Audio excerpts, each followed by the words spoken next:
سب سے پہلے لیتے ہیں بارش۔ بارش کی تعبیر مدد اور رحمت سے کی جاتی ہے، اور اسی طرح ابر کی بھی، لیکن اگر کسی جگہ یا گھر یا محلے سے خاص ہو کے دوسری جگہ نہ ہو تو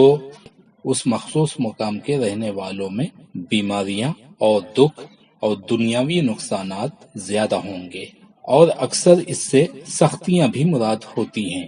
جو ان کو پہنچیں گی۔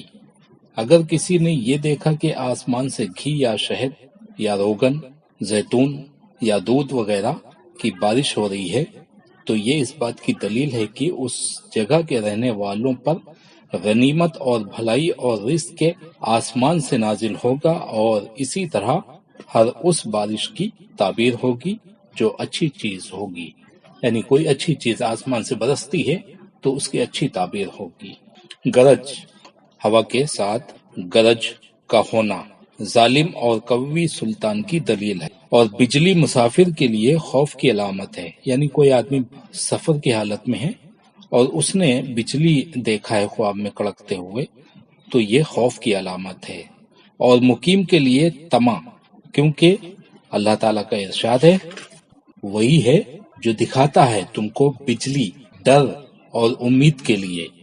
اور یہ بھی کہا جاتا ہے کہ اگر گرج بغیر بارش کے ہو تو مقیم اور مسافر دونوں کے لیے خوف کی علامت ہے، اور بارش کے ساتھ گرج بیمار کے لیے شفا کی علامت ہے۔ رنگین دھند، اگر سبز ہو تو قحط سے امن ہونے کی علامت ہے،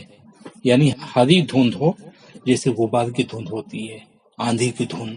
تو صرف اگر رنگین دھند دیکھا ہے اور وہ ہری ہے، گرین کلر کے، قحط سے امن ہونے کی علامت ہے۔ اور زرد ہو تو مرض کی دلیل ہے، زرد یعنی پیلی آندھی یا پیلی دھند، آندھی ضروری نہیں ہے اس میں، تو مرض کی دلیل ہے۔ اور سرخ خون ریزی کی نشانی ہے، اگر لال دھند دیکھا ہے تو خون ریزی کی نشانی ہے۔ اور یہ بھی کہا جاتا ہے کہ جو شخص خواب میں دھند دیکھے گا اس کی شادی ہوگی، یہ بھی کہا جاتا ہے۔ سیلاب دشمن کے ہجوم کی دلیل ہے، اور پرنالوں سے پانی کا بہنا بھلائی اور سرسبزی کی دلیل ہے۔ ابر حکمت اور علم رحمت کی نشانی ہے، اگر اس میں عذاب کی شکلیں نہ دکھائی دے، یعنی آندھی اور گھٹا گھوپ، اندھیری اور ہولناکیاں نہ معلوم ہوں تو وہ دین اسلام کی علامت ہے۔ اگر کسی شخص نے یہ دیکھا کہ وہ ابر کا مالک بنا ہے،